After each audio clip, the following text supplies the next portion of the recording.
नमस्कार। Corona update सम्बन्धी विशेष कार्यक्रममा यहाँलाई हार्दिक स्वागत छ। म हो प्रकाश गे। कोरोना भाइरसको संक्रमण नेपालमा पनि अझ तीव्र गतिमा फैलिएको छ र नेपालमा एकै दिन 16 जना मानिसहरू संक्रमित भइसकेपछि नेपालमा कसरी यति धेरै संख्यामा एकै दिन एकै पटक संक्रमण फैलियो भनेर चिन्ता र चासो प्रकट गर्न थालिएको छ र कतिपय विज्ञहरूले यसमा आफ्नो राय पनि दिन थालेका छन्, जो भन्दैछन् कि अहिले जसरी कोरोना भाइरसको संक्रमण नेपालमा फैलिएको छ यो तेस्रो चरणको अर्थात् तेस्रो स्टेजमा पुग्यो है नेपालमा कोरोना भाइरसको संक्रमण भनेर उनीहरूले सचेत गराउन थालेका छन्। यसको मतलब अब समुदाय स्तरमा कोरोना भाइरसको संक्रमण फैलिएको आशंका गर्न थालेको छ। यदि यो हो भनेदेखि एउटा व्यक्तिबाट अर्को व्यक्तिमा यो भाइरस सर्न थाल्यो र नेपालमा एक व्यक्तिबाट अर्को व्यक्तिमा सरेको अहिलेसम्मको थिएन। अहिलेसम्म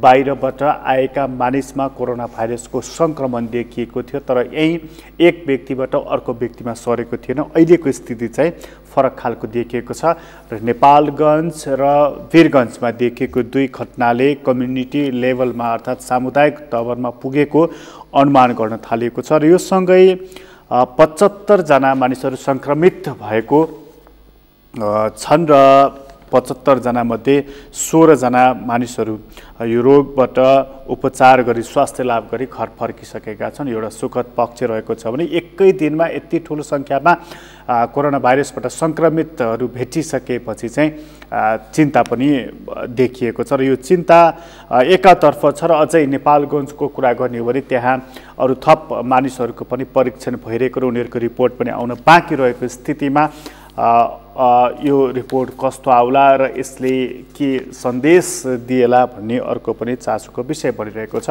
यो नेपालको कुरा गऱ्यौँ हामीले, नेपालमा PCR विधिबाट कोरोना भाइरसको संक्रमण चेक जाँच गरिनु पर्दछ भनेर आवाज उठेको छ, किनभने RDTTले त्यति धेरै राम्रो परीक्षण गर्न सकेन, रिजल्ट पनि दिन सकेन भनेर आवाज उठाएको छ।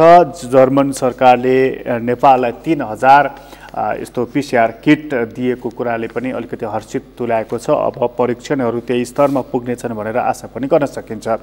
विश्वव्यापी रूपमा चाहिँ कोरोना भाइरसको संक्रमण चाहिँ फैलिएको छ र यो फैलिने क्रममै रहेको छ। अहिलेसम्म विश्वमा 35,63,689 जना मानिसहरू यो रोगबाट संक्रमित भएका छन् भने यो 24 घण्टाको बिचमै पनि 82,260 जना मानिस संक्रमित भएका छन्। यो नयाँ केस हो र एकै रातमा 82,000 मानिसहरू संक्रमित हुनु भनेको सानो कुरा पनि होइन। त्यसैले अमेरिकाले भनिरहेको छ, व्हाइट हाउसले, कि यो रोग पूर्ण रूपमा निको हुनको लागि अथवा यो भाइरस पूर्ण रूपमा निमित्यान हुनको लागि 1 देखि 2 वर्ष लाग्न सक्नेछ भनेर उसले अनुमान गरेको छ। र विश्वमा अहिलेसम्म कोरोना भाइरसकै कारणले 2,48,146 जना मानिसको मृत्यु भइसकेको छ र यो 24 घण्टाको बिचमा मात्रै 3,481 जनाको मृत्यु भएको छ।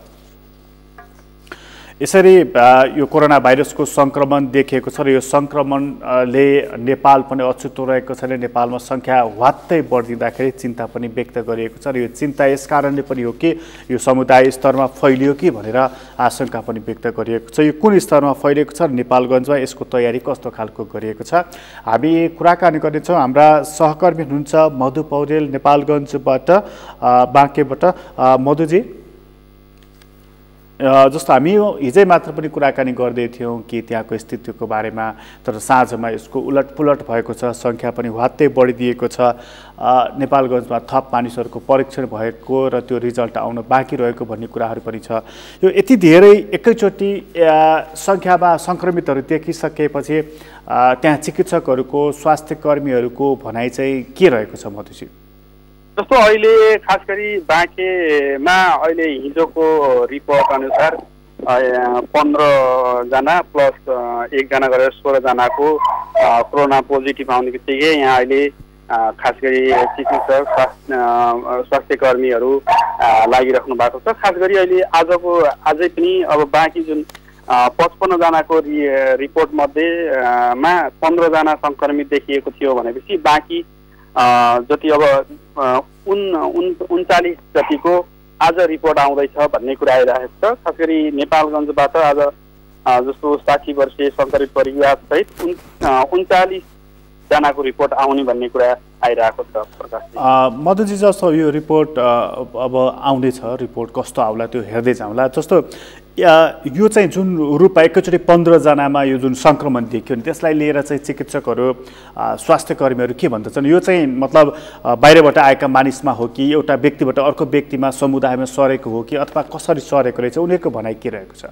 जस्तो खास गरी यो जुन 17 गते फुलबारी मस्जिदमा स्वाब लिएको मध्ये 11 जना मध्ये 60 वर्षीय व्यक्तिमा कोरोना देखिएपछि उनको सम्पर्कमा आएका 94 जनाको स्वाब लिएको थियो। खासमा सम्पर्कमा रहेका व्यक्तिहरू जस्तो अहिले जुन 60 वर्षीय व्यक्ति हुनुहुन्छ, उहाँ भारतबाट आएको हुनाले उहाँबाट आयो भन्ने कुरा आइरहेको छ। फेरि अर्को कुरा जुन उहाँ 60 वर्ष नै आफ्नो सम्पर्कमा जस्तो अजान गर्न जाने मस्जिदहरूमा अनि त्यसपछि होम ट्युसनहरू पढाउन जाने गरेको हुँदाखेरि अलि बढी सङ्ख्या आएको हो। अन्यलाई पनि उहाँको सम्पर्कमा आएका व्यक्तिहरूलाई खास गरी अहिले परीक्षण गरिरहेको, स्वाब परीक्षण गरिरहेको अवस्था हो।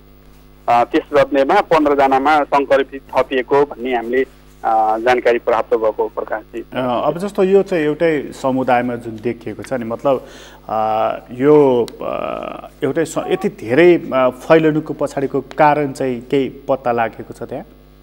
मैले अघि पनि जानकारी गराएँ। जस्तो उहाँ खास गरी जुन भारतबाट एकैचोटि 500 को दरमा जतिखेर नाकाहरूबाट भागेर जुन आउनुभएको थियो, त्यतिखेर महेन्द्र बाबु क्याम्पस क्वारेन्टाइनमा पनि राख्ने प्रयास गरेको थियो यहाँको स्थानीयले। तर उहाँहरू त्यहाँ नबसेर त्यहाँबाट भागेको अवस्थामा ती अहिले जुन 60 वर्षीय सङ्क्रमित हुनुहुन्छ, उहाँ पनि त्यो सँगै भागेर यहाँ जुन डिएसपी रोड आफ्नो घरमा आएर बस्नु भएको थियो। त्यही घरमा बस्ने क्रममा उहाँहरू मस्जिदमा जाने, अजान गर्ने, पूजाआजा गर्ने भएको हुनाले उहाँलाई जुन 11 जना मध्येमा जुन यहाँको स्थानीय मौलानाहरू अनि पूजा बनभक्तजनहरू, पुजारीहरूको पहलमा सबैको अहिले जुन स्वाब परीक्षण गरियो। त्यसमध्येमा 11 जना मध्येबाट उहाँमा सङ्क्रमित देखियो।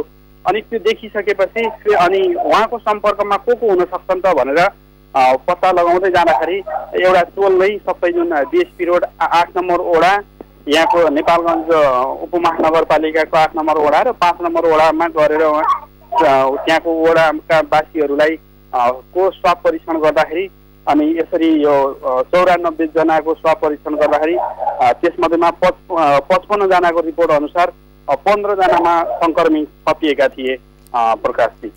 भनेपछि स्थिति अलिकति अब जस्तो अब यो यति धेरै सङ्ख्यामा सङ्क्रमितहरू देखिए, बाँकीको रिपोर्ट पनि आउन बाँकी छ। त्यसपछि त्यो एरियालाई चाहिँ के गरिएको छ? सिल गरिएको छ कि अथवा एकदमै जस्तो अहिले खास गरी अब स्थानीय राजनीतिक दल लगायत अन्य स्थानीयवासीहरूको त सबै नेपालगञ्ज उपमहानगरपालिकाका प्रत्येक ठाउँमा वडाहरूमा जुन स्वाब परीक्षण गर्नुपर्छ भन्ने भनाइ आइरहेको छ भनेपछि अर्कोतिर स्थानीयहरू एकदमै त्रसित भएर जुन वडाहरू टोलहरूमा ब्लक गर्ने अथवा जुन बाँसको घारोहरू लगाउने बन्द गर्ने जस्तो कामहरू पनि गरिराख्नु भएको छ एकातिर स्थानीय तर्फबाट भनेपछि।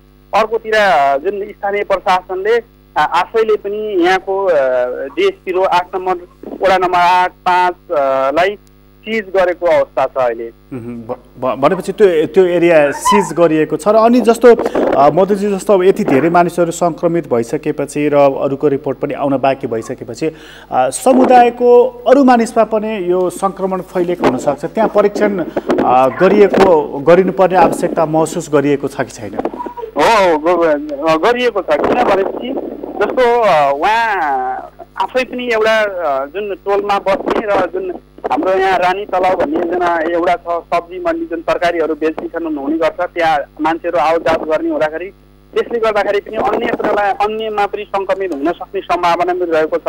जुन 60 वर्षीय सङ्क्रमित भेटिनु भएको छ, उहाँ प्रायः जुन यो तरकारी बजारमा गएर तरकारीहरू किन्ने ल्याउने गर्ने गर्नुहुन्थ्यो भन्ने कुरा पनि हामीले अहिले जुन सूचनाहरू बाहिर आइरहेको अवस्थामा अन्य यहाँ जुन यो सब्जी मन्डीसँग सम्पर्कमा हुने व्यक्तिहरूलाई पनि मानिसहरूको पनि स्वाब परीक्षण गर्नुपर्छ कि भन्ने किसिमको एनालाइसिसहरू, अनुमानहरू, एउटा तर्कहरू दिइरहेको अवस्था छ। भनेपछि स्थिति अलिकति त्रसित बनाएको छ बाँकेलाई। अब नि त्यहाँ चाहिँ जस्तो अब यो भएपछि त लकडाउनलाई पनि अलिकति कडा पारिएको होला अथवा के छ? हजुर, एकदमै जस्तो लकडाउनलाई एकदमै कडा पारिएको छ, तर पनि यहाँ अझ स्थानीयहरू बिहानमा जुन बिहानको समय बिहान 6 बजेदेखि 10 बजेको समय खुला पारेको छ, तर लकडाउन नै हुन्छ। त्यति धेरै कडा नभएको हुँदाखेरि यो बिहानको समयमा अलिक धेरै मान्छेहरू बाहिर निस्किने पनि गरिरहेको हामीले देखिरहेका छौँ। अझै पनि यहाँको मान्छेहरू जुन ओडामा त जस्तो टोलहरूले आफूले ब्लक गर्ने कामहरू त गरिरहेछ, त्यो एक प्रकारले लिगल हो अथवा होइन, कानुन सम्मत हुन्छ हुँदैन केही उहाँलाई जानकारी पनि नहुन सक्छ अथवा आफ्नो विवेकले के गर्नुभयो। जस्तो वडा नम्बर 1 अनि त्यसपछि अनि यस्तै गरी वडाहरू ब्लक गर्ने खजुरा गाउँपालिकाले गाउँपालिकामै सिज गरेको छ। यसरी जुन एउटा त्रसित मानसिकताले नै यस्तो कामहरू भइरहेको छ भन्न पनि हामीले सक्छौँ। यस कारणले गर्दा अन्यमा पनि हामीले हेर्दाखेरि अलिकति बढी जोखिम भनौँ न बाहिर निस्किरहेको पनि हामीले देख्छौँ। यो अलिकति कम गर्नुपर्छ, कडाइका साथ अझै जानुपर्छ कि भन्ने हामीले अथवा स्थानीयहरू अन्यले पनि भनिरहेको अवस्था छ। मदनजी जस्तो अनि अब अन्त्यमा जान्न चाहे जस्तो त्यो जो मानिसहरू अहिले सङ्क्रमित भएका छन् ती मानिसहरूको चाहिँ स्वास्थ्यको अवस्था कस्तो थियो? उनीहरूलाई जस्तो मानौँ जस्तो चाहिँ यो परीक्षण गरेपछि यो पत्ता लागेको कि उनीहरूलाई कुनै त्यस्तो लक्षणहरू पनि देखिएको थियो यो कोरोना भाइरसको? नै थिएन, उहाँहरूमा त्यस्तो लक्षण केही पनि देखिएको थिएन। एउटा जुन धार्मिक जुन धर्मको उसमा आएर जुन प्रचारहरू भएको थियो त्यसलाई माध्यम राखेर बनाएर यहाँका मौलानाहरू आफै अग्रसर भएर ल हामी पनि स्वाब परीक्षण गर्छौँ भनेर प्रत्येक मस्जिदहरूमा भएका मान्छेहरूलाई त्यहाँ पूजापाठ गर्न जाने अजान गर्ने मानिसहरूलाई को स्वाब परीक्षण गर्दाखेरि यो अवस्था आएको।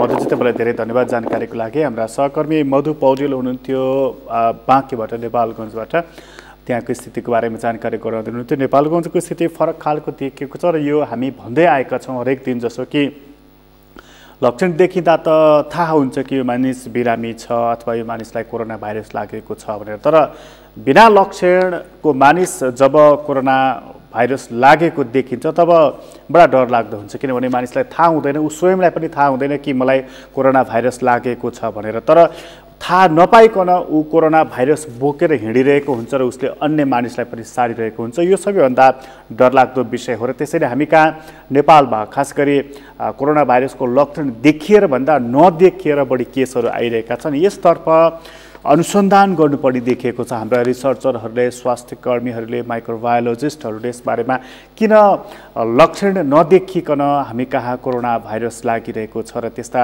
मानिसहरू फेरि धेरै गम्भीर देखिएका पनि छैनन्, बिरामी गम्भीर प्रकारका पनि छैनन्, तर रोग चाहिँ देखिएको छ। यसको पछाडिको कारण के हो त? जस्तो युरोप, अमेरिका, चीनमा जुन खालको स्थिति छ हामी कहाँ त्योभन्दा बिल्कुल फरक खालको स्थिति किन देखिएको छ? यसको पछाडिको कारण के हुनसक्छ? हामीले अहिले यसमा रिसर्च गर्ने हो भनेदेखि एउटा कुराहरू पत्ता लगाउनु पनि सक्छौँ र अहिले नै हामी धेरै मानिसलाई जोगाउनु पनि सक्दछौँ र आगामी दिनमा आउन सक्ने यसका परकम्पहरू, यसका खतराहरूलाई हामी टार्न पनि सक्छौँ। यसतर्फ पनि हाम्रा एकाडेमिसियनहरूले ध्यान दिन जरुरी रहेको छ। सरकारले अब यो सरकार आन्तरिक पार्टी कि चलो लफ्फाजीमा नलागिकन यतातिर लाग्नु यो पनि अझ उपयुक्त हुन्छ भन्ने हामी भन्न चाहन्छौँ। र यसपछि हामी वीरगञ्जतर्फ लाग्नेछौँ। वीरगञ्जमा पनि अर्को एक व्यक्तिलाई पनि कोरोना भाइरसको सङ्क्रमण देखिएको छ र यो सङ्क्रमणले त्यहाँको स्थिति कस्तो बनाएको छ र त्यहाँको अवस्था के छ हामी बुझ्नेछौँ। हाम्रो सहकर्मी हुनुहुन्छ आबिद हुसेन। आबिदजी, अब जस्तो नेपालगञ्जको कुरा गर्दै थियौँ हामी अघि, अब यहाँ वीरगञ्जमा पनि त्यहाँ कोरोना सङ्क्रमण पुष्टि भएको कुराहरू आयो, त्यसपछिको अवस्था के छ?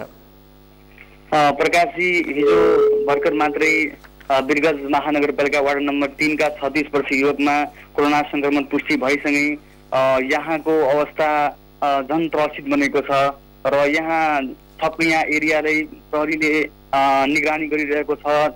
जुन युवकको घर थिए त्यहाँ सुरक्षाकर्मी त्यो एरियालाई चाहिँ सिल गरेको छ र सुरक्षाकर्मीको बाक्लो उपस्थिति छ र त्यो युवकलाई वीरगञ्जको नारायणी अस्पतालमा रहेको आइसोलेसन वार्डमा भर्ना गरिएको छ। प्रकाशजी, जस्तो अब उहाँलाई अस्पतालमा भर्ना गरिएको छ, उहाँको अवस्था चाहिँ कस्तो छ? प्रकाशजी, उहाँ लगायत 10 जना पनि त्यही नारायणी अस्पतालकै आइसोलेसन वार्डमा भर्ना हुनुहुन्छ र 11 जना नारायणी अस्पतालमा आइसोलेसन वार्डमा भर्ना गरिएको छ। सबैको स्वास्थ्य अवस्था भने सामान्य रहेको अस्पतालका चिकित्सक डाक्टर मनोज गुप्ताले जानकारी दिनुभएको छ। आबिजी जस्तो उहाँ 36 वर्षीय व्यक्ति जो अहिले उपचार गराइराख्नु भएको छ र उहाँलाई कोरोना सङ्क्रमण भएको पुष्टि भएको छ, त उहाँलाई त्यो जस्तो उहाँलाई कुनै लक्षणहरू देखिएको थियो हो कि अथवा कसरी उहाँलाई यो रोग लागेको छ भनेर पत्ता लाग्यो? प्रकाशजी, उहाँमा कुनै पनि त्यस्तो सिम्टम्सहरू लक्षणहरू देखिएको छैन। उहाँ बिल्कुल स्वस्थ हुनुहुन्छ। लक्षण उहाँ चाहिँ आफूले सेल्फ गरेर चाहिँ चेक जाँच गराउनु भएको थियो र चेक जाँच गराउँदाखेरि उहाँको रिपोर्ट आएपछि बल्ल उहाँलाई थाहा भयो कि कोरोना सङ्क्रमण भएको उहाँले फोन मार्फत जानकारी गराएको थियो र उहाँ तुरन्तै नयाँ अस्पतालमा उनी पुगेका थिए र उनलाई भर्ना गरिएको छ आइसोलेसन वार्डमा। उहाँमा कुनै पनि जस्तो लक्षण देखिएको छैन। भनेपछि उहाँलाई लक्षण देखिएको थिएन, तर उहाँलाई चेक जाँच गराउँदाखेरि उहाँलाई पनि कोरोना भाइरसको सङ्क्रमण देखियो। मतलब उहाँलाई चाहिँ कसरी सरे त? के उहाँ अन्यत्र कतै जस्तो भारत जानुभएको थियो अथवा भारतबाट आएका मानिसहरूलाई भेट्नु भएको थियो? के रहेछ कारण? प्रकाशजी, केही दिन अगाडि वीरगञ्ज महानगरपालिकामा फोहोर सङ्कलन गर्ने शाखामा कर्मचारी एकजना चाहिँ कर्मचारी हुनुहुन्थ्यो। अनि उहाँबाट सम्पर्कमा आएका कारणले गर्दा उनीसँग जुन सङ्क्रमित व्यक्ति पहिलेदेखि उपचाररत थिए उनीसँग सम्पर्कमा पहिलेदेखि आएको कारणले गर्दा उनीमा पनि सम्भावित सङ्क्रमित हुन सक्ने भन्ने कुरोले उहाँलाई पनि चेक गरिरहेको थियो र उनीमा पनि चाहिँ कोरोना पोजिटिभ भएको हामीले जानकारी पायौँ। आबिजी जस्तो अब जो व्यक्ति अहिले उपचार गराइराख्नु भएको छ उहाँले त पक्कै पनि आफ्नो घरमा बस्नुभयो, अरू मानिसहरूलाई भेट्नुभयो आदि इत्यादि होला। ती मानिसहरूको चाहिँ परीक्षण गरिएको छ कि छैन? प्रकाशजी, सङ्क्रमित जुन युवक 36 वर्षका युवक थिए उनका घरमा नारायणी अस्पतालले अहिले भर्खरै केही बेर अगाडिदेखि सुरु गरिसकेको छ। नमुना सङ्कलन गर्ने कार्य अहिले जारी रहेको छ। उनका घर परिवार लगायत एरियाका त्यहाँ व्यक्तिका सबैलाई चाहिँ नमुना सङ्कलन गर्ने कार्य अहिले भइरहेको नारायणी अस्पतालका प्रमुख मेडिकल सुपरिन्टेन्डेन्ट डाक्टर मदन उपाध्यायले जानकारी दिनुभएको छ। प्रकाशजी, अनि त्यसपछि चाहिँ जस्तो अब अहिले वीरगञ्जको अवस्था जस्तो लकडाउन त छ नै, लकडाउन हुँदाहुँदै पनि अब यसरी सङ्क्रमित मानिस देखिए र सङ्क्रमण बढ्न सक्ने खतरा पनि देखियो, त्यसपछि चाहिँ त्यहाँ लकडाउनलाई चाहिँ कस्तो बनाइएको छ? प्रकाशजी, लकडाउनलाई झन्झन यो प्रभावकारी बनिदिएको छ। जुन कि पटक पटक वीरगञ्जमा चाहिँ यो कोरोना पोजिटिभ पुष्टि भएसँगै एउटा चाहिँ त्रासको अवस्था सृजना भएको छ र यो नागरिकमा पनि यो पटक पटक देख्नाले चाहिँ नागरिकहरू पनि सतर्क सजग भएका छन्। घर बाहिर अनावश्यक काममा निस्के छैनन्, सवारी साधन ठप्प छन्।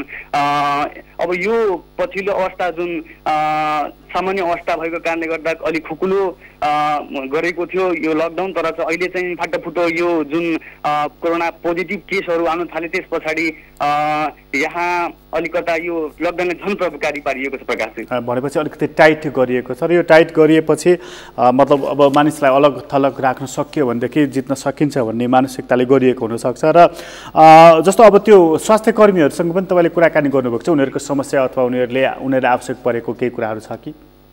प्रकाशजी, आवश्यक पर्ने पर्सनल प्रोटेक्टिभ इक्विपमेन्ट पनि अलिकता नयाँ अस्पतालमा चाहिँ कम देखेको छ।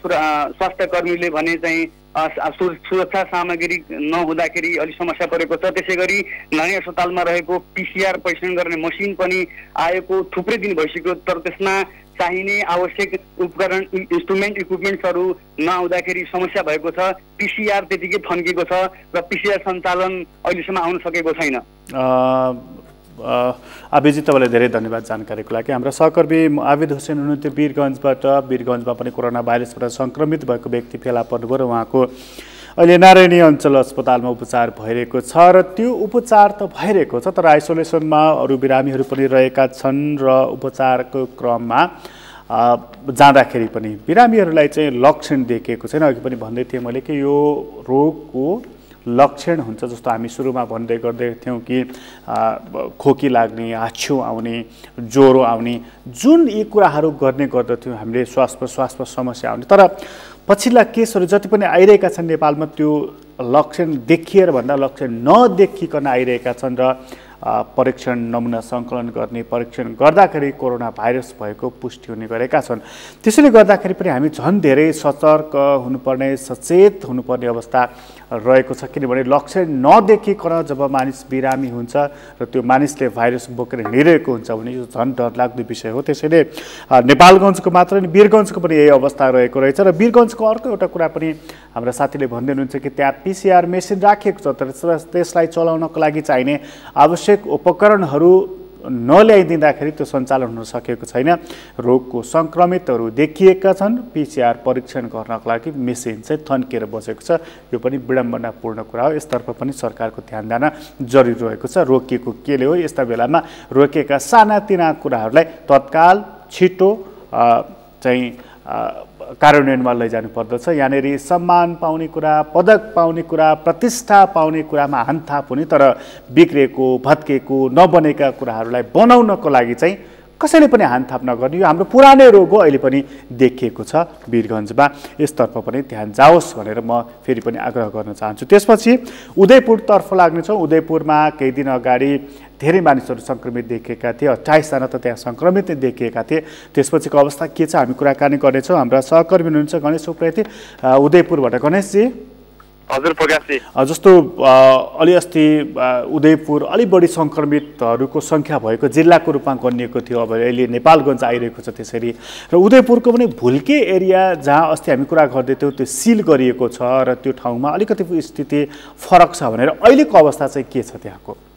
प्रकाशजी पक्कै पनि अब नेपालमा सबैभन्दा बढी कोरोना सङ्क्रमण पुष्टि भएको उदयपुरको भुल्के क्षेत्रलाई यतिखेर 3 तहका सुरक्षाकर्मीहरूले चाहिँ सिल गरेको अवस्था छ। खास गरी बाहिरी रूपमा चाहिँ नेपाली सेनाले चाहिँ सिल गरिरहेको छ भने त्यस पछाडि सशस्त्र र त्यस पछाडि नेपाल प्रहरीले त्यो क्षेत्रमा चाहिँ सुरक्षा दिइरहेको अवस्था छ भने हाल भुल्के क्षेत्रका स्थानीयहरू जुन 53 घर परिवारका जुन व्यक्तिहरू छन् मुस्लिम समुदायहरू त्यो क्षेत्रमा मात्रै कोरोना पुष्टि भएको र त्यसभन्दा बाहिर कोरोना चाहिँ नफैलिएको पाइएको जनस्वास्थ्य कार्यालयले जनाएको छ। यसरी हेर्दाखेरि हाल उदयपुरको त्रिगा नगरपालिका 3 भुल्के क्षेत्रमा चाहिँ पूर्ण रूपमा सिलबन्दी गरिएको छ र त्यहाँ चाहिँ जुन मुस्लिम समुदायहरू छन् 53 घर परिवार उनीहरूलाई चाहिँ आफ्नो टोलभन्दा बाहिर निस्किन दिइरहेको अवस्था छैन र उनीहरूलाई चाहिँ त्यही स्थानीय प्रशासनले उनीहरूलाई खाद्यान्नका सामग्रीहरू त्यही पुर्याइदिने, दैनिक उपभोग्य सामग्रीहरू त्यही पुर्याइदिने र उनीहरूलाई आवश्यक परेको औषधिहरू समेत स्थानीय त्रिगा नगरपालिकाको पहलमा चाहिँ त्यही पुर्याइदिने गरिएको अवस्था छ प्रकाशजी अहिले। भनेपछि त्यो भुल्के एरियामा जस्तो ती मानिसहरूले त बाहिर निस्किन दिएको छैन, उनीहरू त्यहाँ बसिरहेका छन्, उनीहरूको परीक्षण चाहिँ के गरिएको छ? पक्कै पनि प्रकाशजी अहिलेसम्म उदयपुरमा चाहिँ जस्तो भुल्के एरियामा चाहिँ 28 जनामा कोरोना पुष्टि भएसँगै परीक्षणको दायरा केही मात्रामा बढाइएको थियो। जुन दायरा बढाइएको थियो हालसम्म उदयपुरमा चाहिँ 669 जनाको स्वाइप र 272 जनाको ऱ्यापिड टेस्ट गरी 941 जनामा चाहिँ कोरोनाको परीक्षण गरिएको छ र कोरोनाको परीक्षण झन्डै 1000 जनाको चाहिँ कोरोनाको संक्रमणको चाहिँ त्यहाँ चाहिँ जाँच गर्दाखेरि अथवा परीक्षण गर्दाखेरि 28 जनामा मात्रै कोरोना भएको जुन रिपोर्टहरू सार्वजनिक भएको छ। यसले उदयपुरमा थप संक्रमण चाहिँ फैलिएको अवस्था छैन। त्यो कारणले गर्दाखेरि पनि अहिले उदयपुरका जनताहरूमा केही चाहिँ आशा जगाएको छ। अब धेरै कोरोना छैन, कोरोना हुँदैन भन्ने केही आशा पलाएको छ। यद्यपि आशा पलाइरहेको पनि परीक्षणको दायरा बढाउनु पर्ने र संयमित हुनुपर्ने चाहिँ अवस्था चाहिँ देखिरहेको छ प्रकाशजी। खास गरी उदयपुर भन्ने बित्तिकै विभिन्न स्थानहरूमा उदयपुरका स्थानीयहरूलाई अथवा उदयपुरका जनताहरूलाई चाहिँ अस्पतालहरूले उपचार नगरिरहेको अवस्थाहरू पनि छ। त्यसप्रति पनि चाहिँ आम उदयपुरवासीहरूले त्यसको पनि विरोध गरिरहेका छन्। हिजो मात्रै जुन चाहिँ रूपमा चाहिँ विराटनगरको नोबेल शिक्षण अस्पतालले चाहिँ उदयपुरको त्रिगा नगरपालिका 11 जुन गर्भवती महिला थिइन् सरस्वती रौनियार उनलाई चाहिँ उपचारमा चाहिँ बाहिर निकाले पश्चात उपचारको चाहिँ त्यहाँ अपरेसन गर्न तयारी गरिएको अवस्थामा चाहिँ उदयपुर ठेगाना भएकै कारणले गर्दाखेरि चाहिँ उनलाई चाहिँ कोशी अस्पतालमा रिफर गरिएको कारणले गर्दाखेरि चाहिँ जुन त्रसित हुनुपर्ने अवस्था उदयपुरदेखि देखिएको छ। तर पछिल्लो रिपोर्टहरूले चाहिँ उदयपुर धेरै चाहिँ त्रसित हुनुपर्ने अवस्था नभएको चाहिँ देखाइरहेको छ प्रकाशजी। गणेशजी जस्तो अब यो मतलब त्रसित हुनु नपर्ने अवस्था भनिएको छ, तर जस्तो नेपालगञ्जकै कुरा गर्ने हो भने र अन्यको कुरा गर्ने हो भने चाहिँ त्यहाँ जस्तो अहिलेसम्म के थियो भने भारतबाट आएका अथवा अन्य कुनै मुलुकबाट आएका मानिसहरूमा मात्रै कोरोना भाइरसको सङ्क्रमण देखिएको थियो। जस्तो नेपालगञ्जको अवस्था चाहिँ फरक देखियो, एउटा व्यक्तिबाट अर्को व्यक्तिमा सरेको भनेको हामी तेस्रो स्टेजमा प्रवेश गऱ्यौँ भनेर स्वास्थ्यकर्मीहरू बताइरहेका छन्, चिकित्सकहरू बताइरहेका छन्। यो भुल्केमा यो खतरा कति देखिन्छ? जस्तो 28 जना मानिसहरू जो सङ्क्रमित भए तिनीहरू मार्फत अरूमा सङ्क्रमण भएको हुनसक्छ, अथवा जस्तो चेक जाँच त गरियो जुन करिब करिब 1000 जनामा परीक्षण गरियो, तर छुटेको पो छ कि लुकेको पो छ कि त्यसतर्फ कति सचेतना अप्नाएको देख्नुहुन्छ तपाईँ चिकित्सकहरूले? प्रकाशजी, खास गरी जुन क्षेत्र भुल्के क्षेत्रमा जुन 28 जनामा कोरोना पुष्टि भएसँगै स्थानीय प्रशासन र स्थानीय तहहरूले पनि उदयपुरमा जुन जुन व्यक्तिहरूमा चाहिँ कोरोना सङ्क्रमण भएको छ ती व्यक्तिहरूको ट्रेसिङका आधारमा, कन्ट्याक्ट ट्रेसिङका आधारमा अहिले परीक्षणको दायरा बनाइरहेको अवस्था छ। तर उनीहरूले जुन जुन व्यक्तिहरूसँग सम्पर्क गरेका छन् त्यो व्यक्तिहरूलाई परीक्षण गर्दाखेरि चाहिँ हालसम्म उदयपुरमा त्यस्तो कुनै पनि पोजिटिभ नतिजा आएको छैन। यद्यपि जुन जुन व्यक्तिहरूलाई पहिलो चरणमा चाहिँ परीक्षण गरिएको छ र तिनीहरूलाई फेरि दोस्रो चरणको परीक्षण चाहिँ गर्नु आवश्यक देखिएको छ र त्यसका लागि चाहिँ जिल्ला स्वास्थ्य कार्यालय उदयपुरले थप स्वास्थ्य सामग्री र स्वास्थ्यको उपकरणहरू चाहिँ माग गरिरहेको छ। किन भन्दाखेरि कोरोना सङ्क्रमणले 3 महिना 4 महिना पश्चात देखिने जुन लक्षणहरू छ त्यसका कारणले गर्दाखेरि पनि उदयपुरमा थप परीक्षणहरू गर्नका निमित्त र जुन व्यक्तिहरू जुन समुदाय छ विशेष गरी भुल्केका समुदायमा 53 घर परिवार छन् ती समुदायको चाहिँ पुनः परीक्षण गरिनुपर्छ र जुन जुन व्यक्तिहरू जस्तो टेस्टिङका आधारमा जुन जुन व्यक्तिहरूलाई परीक्षण गरिएको छ ती व्यक्तिहरूलाई पुनः एकचोटि चाहिँ परीक्षण गर्नुपर्ने आवश्यकता देखिएको छ। प्रकाशजी, त्यसको लागि पनि स्वास्थ्य कार्यालय, स्थानीय त्रिगा नगरपालिका र जिल्ला प्रशासनले चाहिँ प्रदेश सरकार र केन्द्रीय सरकारसँग चाहिँ जुन त्यो टेस्ट गर्ने स्वाब टेस्ट गर्ने चाहिँ जुन त्यो उपकरण हुन्छ त्यो चाहिँ मागिरहेको अवस्था छ प्रकाशजी अहिले। अनि जस्तो उदयपुरको यो कुरा भयो, अनि सँगै चाहिँ जस्तो ती जो मानिसहरू सङ्क्रमित भएका थिए ती मानिसहरूको उपचार भइरहेको छ, कतिपयको विराटनगरमा कतिपयको अन्यत्र, त उनीहरूको अवस्था चाहिँ कस्तो छ गणेशजी? प्रकाशजी, पक्कै पनि जुन रूपमा उदयपुरमा सङ्क्रमण देखिएका 28 जनाहरू छन् र प्रदेश नम्बर 1 मा जति पनि कोरोनाको परीक्षणको चाहिँ पुष्टि भएका छन् ती सबको यतिखेर चाहिँ कोशी अञ्चल अस्पताल, विराटनगर स्थित कोशी अञ्चल अस्पतालमा निर्माण गरिएको कोभिड उपचार कक्षमा उपचार भइरहेको छ र प्रदेश नम्बर 1 मा हालसम्म 31 जनामा कोरोनाको पुष्टि भएको छ र तिनीहरूको सबै यतिखेर विराटनगरको कोशी अञ्चल अस्पतालको कोभिड उपचार केन्द्रमा चाहिँ उपचार भइरहेको छ र उनीहरूको सबैको अवस्था अहिले सामान्य भएको बताइएको छ प्रकाशजी। अनि जस्तो गणेशजी, अर्को एउटा कुरा पनि जान्न मन लागेको, जस्तो हिजो मात्रै शिक्षा मन्त्रीले भन्दै हुनुहुन्थ्यो कि 25 गते पछि चाहिँ स्कुलहरू सञ्चालन गरिनेछ र त्यो मतलब भर्नाहरू लिने आदि इत्यादि भनेर, त्यहाँनिर चाहिँ अब जस्तो कोरोना भाइरसको सङ्क्रमण छ एउटा एरिया नै सिल गरेर राखिएको छ, उदयपुरको तयारी के छ? पक्कै पनि प्रकाशजी, जस्तो स्थानीय तहहरूलाई चाहिँ जुन स्थानीय तहमा रहेका विद्यालयहरूलाई चाहिँ रिजल्ट प्रकाशन गर्ने लगायतका कामहरू चाहिँ अहिले विद्यालयहरूले गरिरहेका छन्, तर भर्नै लिएर विद्यालय सुचारू गर्ने अवस्था चाहिँ अहिले उदयपुरमा देखिएको छैन। यद्यपि 25 गतेसम्ममा चाहिँ उदयपुरका प्रायः सबै विद्यालयहरूले आफूले यो पहिलो चरणमा चाहिँ जस्तो परीक्षा लिएका विद्यार्थीहरूको चाहिँ नतिजा निकाल्ने र परीक्षा हुन बाँकी रहेका विद्यार्थीहरूलाई चाहिँ के गर्ने भन्ने विषयमा चाहिँ जिल्ला शिक्षा समन्वय एकाइ समिति र स्थानीय प्रशासन र स्थानीय तहहरूले चाहिँ छलफल गरिरहेको अवस्था छ प्रकाशजी। तर भर्ना लिने चाहिँ अवस्था चाहिँ अहिले छैन, किनकि 28 जनामा कोरोना पुष्टि भएसँगै उदयपुर रेड जोनमा त छँदैछ। त्यसको कारणले गर्दाखेरि पनि उदयपुरमा चाहिँ तत्कालै विद्यालयको चाहिँ कक्षाहरू सुचारू गर्ने अवस्था चाहिँ देखिँदैन प्रकाशजी अहिले। अनि त्यससँगै जस्तो अन्त्यमा नि जस्तो अब 28 जना सङ्क्रमित देखिएका छन्, अन्यको पनि परीक्षण गरिनुपर्दछ भनेर माग भएको छ स्थानीय तहबाट, त लकडाउन चाहिँ अब जस्तो त्यहाँ के भनिएको छ, अलिकति थप्नुपर्छ भनिएको छ कि अथवा पुनर्विचारको सन्दर्भमा कुराकानी भइरहेको छ, के छ त्यहाँको स्थानीय कुरा?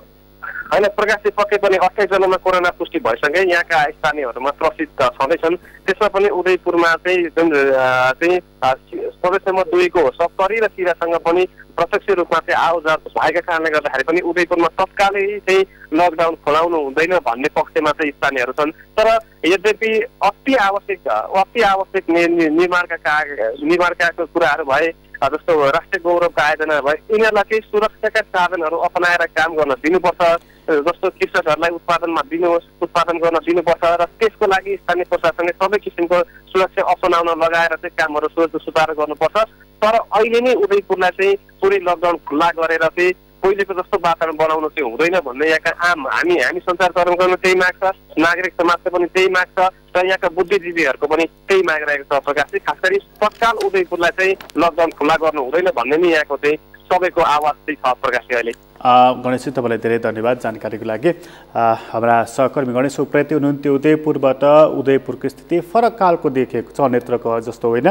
28 जना सङ्क्रमित देखिए एकैपटक र त्यति धेरै मानिसहरू देखिसकेपछि उदयपुरको फुल्केलाई अलिकति संवेदनशील मानिएको छ र त्यहाँ ठाउँलाई त्यो एरियालाई नै सिल गरिएको छ र त्यहाँ करिब 53 परिवार मुस्लिम समुदायको हुनुहुन्छ र उहाँहरूलाई अहिले बाहिर निस्किन दिएको छैन। खानापिना सबै कुराहरू बरु त्यहीँ व्यवस्थापन गरिएको छ, तर त्यो समुदायलाई बाहिर निस्किन किन दिएको छैन भने त्यहाँ ठुलो सङ्ख्यामा मानिसहरू कोरोना भाइरसबाट सङ्क्रमित भएको भेटियो र त्यो कतै अन्यत्र नसरोस् भन्ने उद्देश्यका साथ रोकिएको छ र सँगै परीक्षणको दर पनि बढाएको छ। अहिलेसम्म करिब 1000 मानिसमा परीक्षण गरिएको छ उदयपुरमा र त्यसमध्ये 28 जना मानिसहरू सङ्क्रमित भएको भेटिएको छ। तर समय सँगसँगै त्यहाँ पहिला परीक्षण गरिएका मानिसलाई पुनः परीक्षण गर्ने कि यो आवाज पनि उठ्न थालेको छ, किनभने अन्यत्र जो एकजना मानिसलाई परीक्षण गरिसकेको मानिसलाई पुनः देखियो भन्ने जुन चर्चाहरू चल्न थालेका छन्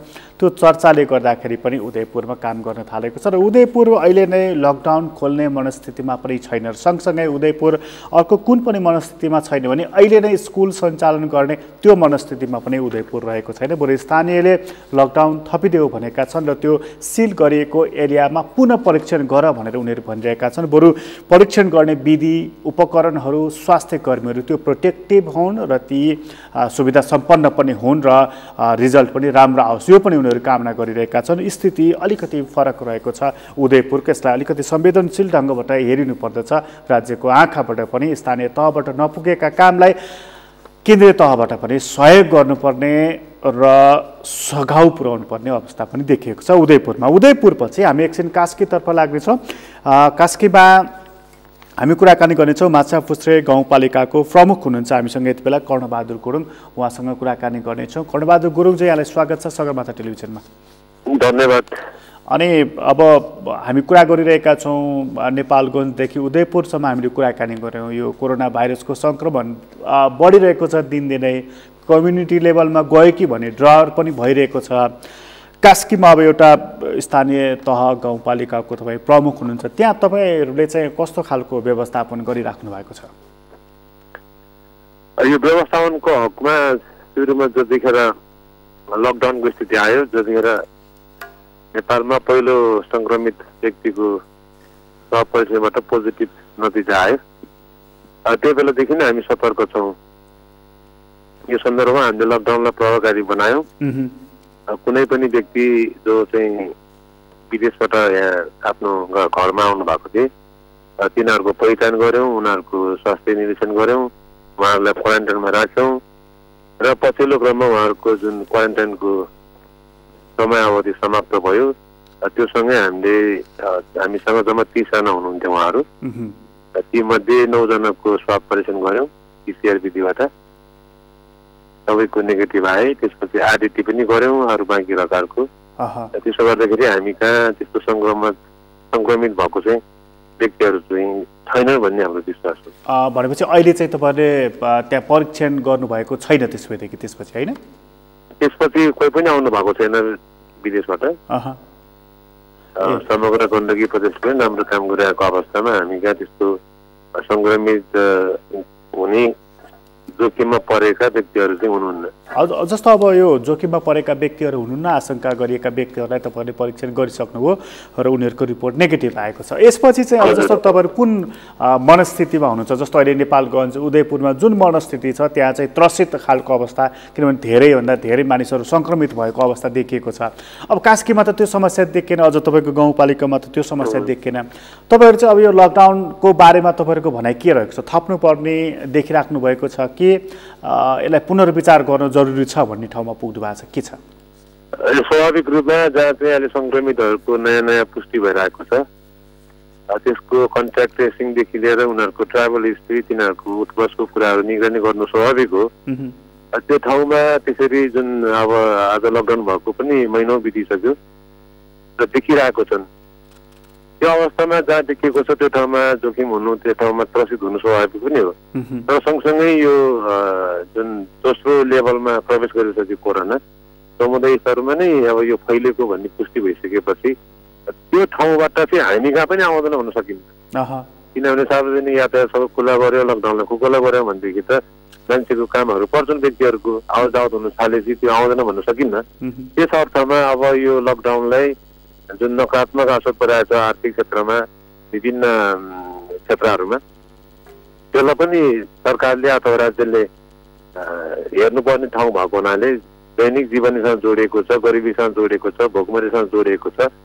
त्यसकारण यसलाई मोरालिटी चेन्ज गरेर यो जुन अहिले भर्खरै यहाँ चर्चामा बहस पनि आएको छ, ग्रिन जोन, हरियो क्षेत्र, पहेँलो क्षेत्र अनि रातो क्षेत्र घोषणा गरेर तत्त क्षेत्रमा रातोमा के गर्ने, पहेँलोमा के गर्ने, हरियोमा के गर्ने, त्यो खालको मापदण्ड बनाएर चाहिँ कम्तीमा ग्रिन जोन हामी जस्तो ठाउँहरूलाई चाहिँ हामी सीमाना चाहिँ राम्रोसँग लक गरौँ, जहाँ त सङ्क्रमित हुन सक्ने सम्भावना हुन्छ ती ठाउँमा अलि निगरानी बढाएर लकडाउनलाई अझै मजबुत बनाएर ती भित्र भएका ठाउँहरूमा चाहिँ अब आर्थिक गतिविधि गर्नुपर्ने हो कि अब यो आर्थिक वर्षको अन्तिम चौमासिक पनि सुरु भइसकेका छ, विभिन्न कामहरू चाहिँ गर्नुपर्ने छ, पुँजीगत खर्च बढाउनु छ, मान्छेको व्यक्तिगत आर्थिक क्रियाकलापहरू गर्नु छ, जसले गर्दाखेरि मान्छेको जीवन अलिक सहज हुन्छ कि भन्ने हाम्रो धारणा। भनेको यो क्षति हेरिकन स्थान वर्गीकरण गर्ने र त्यस अनुसार चाहिँ लकडाउनलाई पुनर्विचार गर्ने अथवा भनौँ न त्यो ठाउँ अनुसारको लकडाउन गरौँ भन्ने तपाईँको सुझाव हो। जस्तो अब तपाईँले जुन कुरा गर्नुभयो नि आर्थिक वर्षको कुरा गर्दाखेरि अब एउटा गाउँपालिकाको प्रमुख तपाईँ जस्तो अब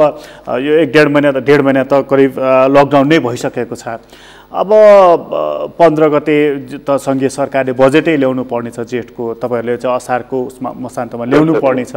अब खर्चै गर्न पाउनु भएको छैन होला तपाईँहरूले, अब के गरी यो हिसाब किताब मिलाउनुहुन्छ, कसरी नयाँ बजेटको योजना बनाउनुहुन्छ, के गर्नुहुन्छ? स्वाभाविक ढङ्गमा जसरी हामी गत वर्ष चलिरहेका थियौँ त्यो सबभन्दा हामी अलिक भिन्न बाटोमा छौँ, अहिले ट्र्याकमा छौँ।